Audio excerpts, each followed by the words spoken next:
I guess, be different since the last time you played them? They've won 8 of their last 9. What have you seen out of them that's been different, I guess, to when you played them last month? The guard play has been really good for them. Obviously, Flip is really good at what he does. But I feel like just, from Roach to McCain and Proctor, they really have done a good job of just kind of controlling the game and stepping up when it's needed. And then I actually watched their pass game play against Duke. When they played against NC State, and Sean Stewart stepped up big time for them. So I guess they're playing with a lot of confidence right now. So that's what I've been seeing recently. RJ, is there a way for you personally to try to prepare for them face guarding you if they do that again? Like, is there, I don't know, how do you try to get ready for that mentally or physically or whatever if that's going to be how the way they defend you? Just be aware of it. I'm pretty sure it's going to be there. It's going to come. So just kind of knowing in practice that we'll probably try to do it today just to see how it feels. My other teammates could get involved. Last time they faced guarded me, Harrison Armando played really well and stepped up in big time moments. But I know it's going to happen, so I just got to be prepared. I have to do a good job of just kind of setting my man up, taking open shots when I have it, and just when the double team does come, be able to kick it to one of my teammates for them to knock it down. So I think that's also just a respect thing as well.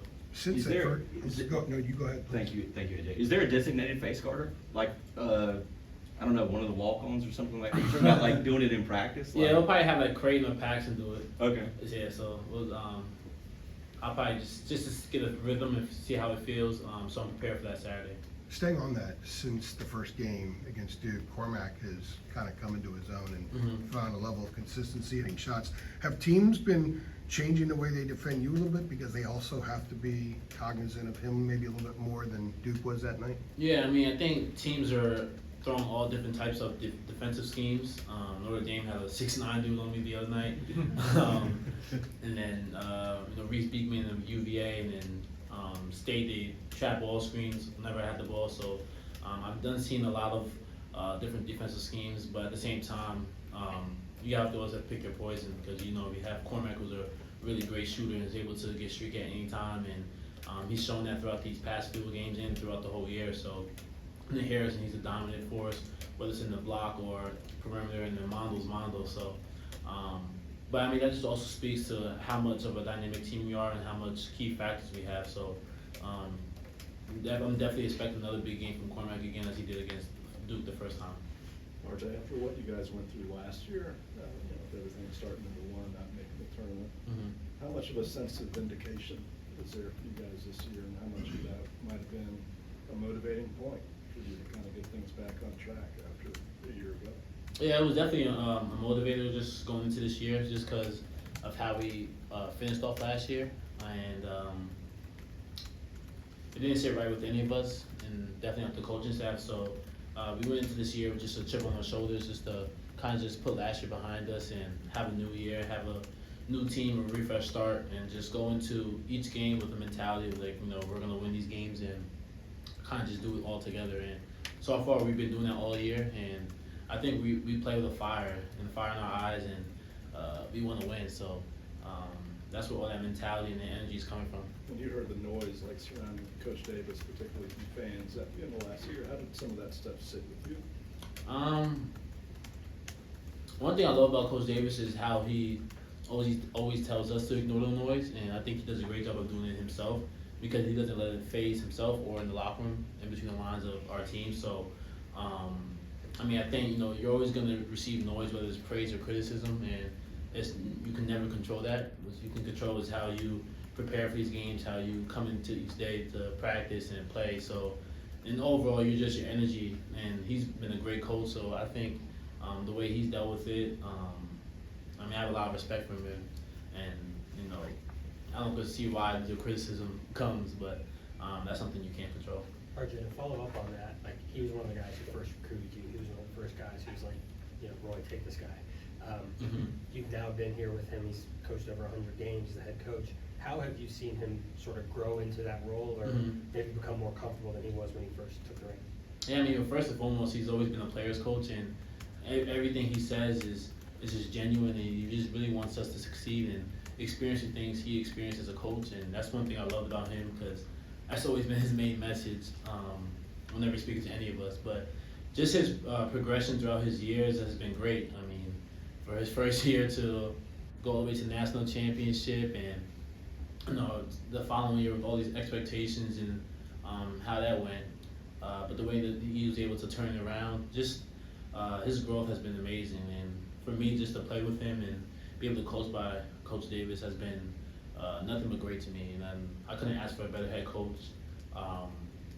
The way he stays on us in practice and even in the games, he makes sure that none of us ever take the shortcut route. And I think that's what keeps us going. And his mentality, his play calling, his passion in the huddles. I mean, just everything. His progression has been great. RJ, with your next season up in the air, I know Coach Davis said he didn't want to talk about it until after the season, but how do you balance that? Staying in the moment, maybe soaking all of these in, but also, not looking at that as well. Yeah, I mean, it's definitely hard because I'm not going to sit here and act like I don't think about it. But I know for me, mentally wise, it's better for me to stay in the moment, stay present, rather than worry about something that I can't control that may happen in a month or two. So just realizing what I have right now and just kind of finishing out the year strong, because I don't know what next year may look like for me. So just go out there and just cherish every moment I have and just stay in the present moment.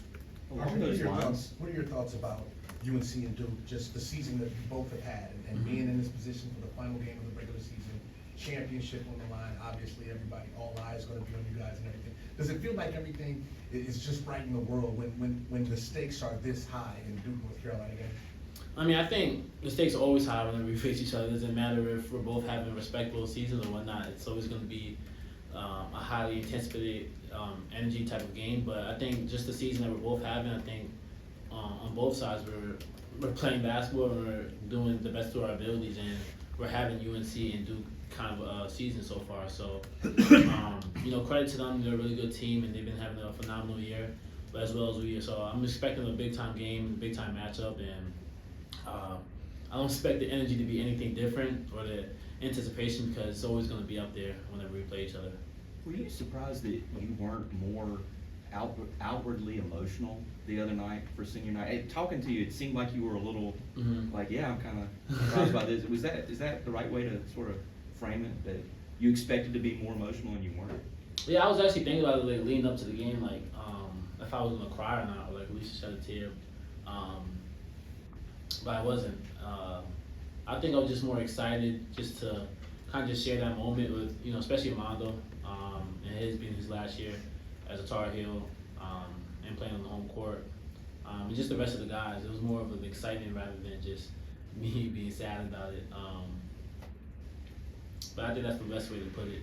And it'll probably hit me more like whenever the season comes to an end. After that game, Baker was talking to us and said that in terms of players, no one has loved this school as much as I have. Mhm. How do you see that love and that passion show up in big rivalry weeks like this? Well, I mean, I agree with Mondo's statement, and I feel like he always shows up for those type of games. And his passion's always there, his energy's always there, his confidence is there, and for him to say that, I agree with it. And I don't think there is a player that has loved the school like has he. And for him just to be a dominant player and leave a legacy the way he did, I think there's no way to go out in the college like that.